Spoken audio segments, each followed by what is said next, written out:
Hello everyone, welcome back. I'm Kayleigh Long for those of you who don't know, and I'm here to help you out and have some fun while doing it. Life keeps moving whether we like it or not, and it's just a reminder that I keep telling myself too is that wherever you are in this moment, you are where you're supposed to be. No matter what you're wishing or working for, you're here for some reason or lesson. So listen to what's happening around you and do the best you can with it. During this time I've really become aware of my finances and how I can either take control or keep spiraling it into a direction of destruction. This week, I'm gonna be telling you some dumb money mistakes I've stopped making. Some may be small, but small changes add up. If you are ready, go ahead and give this video a big thumbs up, hit the subscribe button, hit the bell to get notified anytime I post, and let's get to it. Growing up and obviously not paying bills as a child, I had no real concept of money. After I got my first job, there was a little bit more awareness, but once I got cut off from mom and dad, I believe that's when true awareness came. When I got my first power bill for my apartment,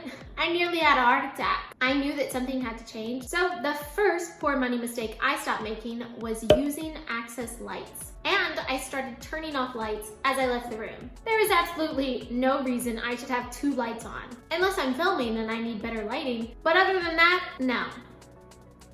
I still think, I'm like, why did I do that? So turn your lights off if you're not using them. I promise this is the first great place to start. And it will save you a whole lot of money. The next money mistake I stopped making as frequently as I was buying my coffee out every day. I mentioned this in my plan for paying off my student loan debt video, which you can watch right here, that if you buy a $4 coffee every day of a 30-day month, that's $120 you're just throwing out the window. But if you buy a big jug of pre-made iced coffee at about $5 twice a month, that's an extra $110 you can put in your savings. It just makes sense.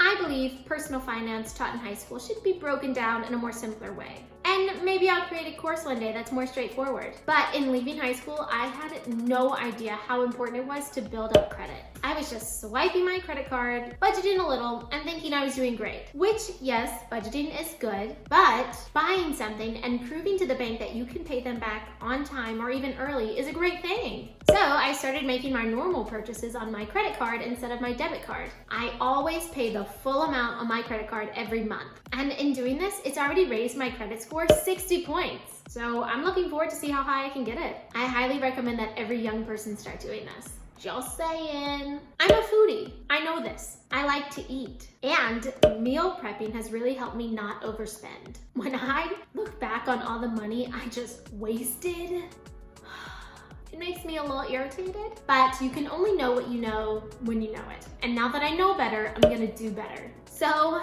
I meal prep. Cook at home, go to the grocery store, just do it. Setting a day or even 2 days a week where I spend money has helped me stop impulsive spending. Impulsive spending can be buying a candle that I think that I need, buying a shirt just because I'm out with my friends shopping. And of course, my easiest one to give into, I'm gonna get a coffee. My 2 money spending days that I've set aside are Mondays and Saturdays. Of course, these may change because life is crazy, but I try to stick to these 2 days. And in setting 2 days a week where I am strictly gonna spend money on those days, it keeps me from just buying those impulsive things. Because if it's Wednesday and I want a coffee, sorry, it's not Monday or Saturday. And I just don't get it. And I promise it's okay. You're gonna be okay and I'm okay and it's okay. This has also really helped me into not giving into instant gratification. Because looking back on all the things that I bought thinking that I needed it, I really did it. And if I still want it or need it on Saturday and Monday, then of course I'll get it.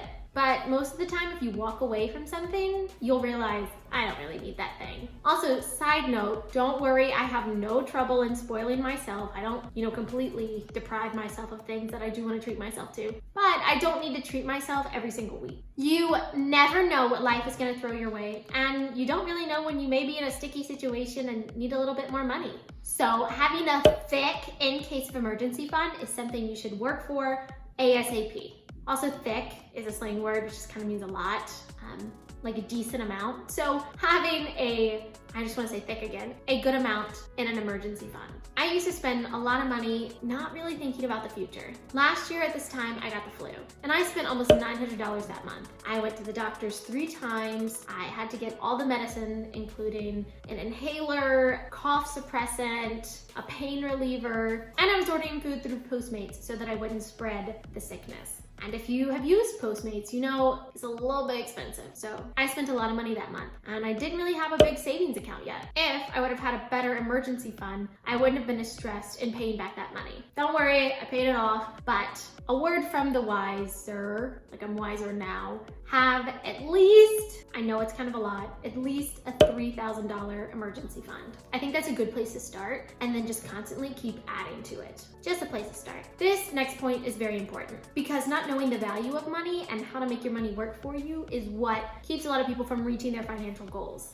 And here it goes. Just because you have money does not mean you have to spend it. I'm gonna say it again. Just because you have money does not mean you have to spend it. Yes, it is your hard-earned money and you can use it any way you want. But don't you want to buy a house one day? Don't you want to take that big trip abroad and not have to worry about your finances? Or what about that business idea you have? Don't you want it to come to life one day? Thinking about you and your future self will help you go so far in life and hopefully you won't struggle as much. Keep that hard-earned money for a later day. Invest that money. Open a Roth IRA. Sign up for that 401k at your job. It will help you in the long run and make this life successful. If you would like me to go deeper into what investing and having your money work for you kind of looks like, comment down below and I will do so. And don't worry, a Roth IRA and a 401k used to sound like mumbo gumbo to me too. I'm here to help you out. So those are my dumb money mistakes that I have stopped making. I now turn off the lights when I leave a room, make my own coffee,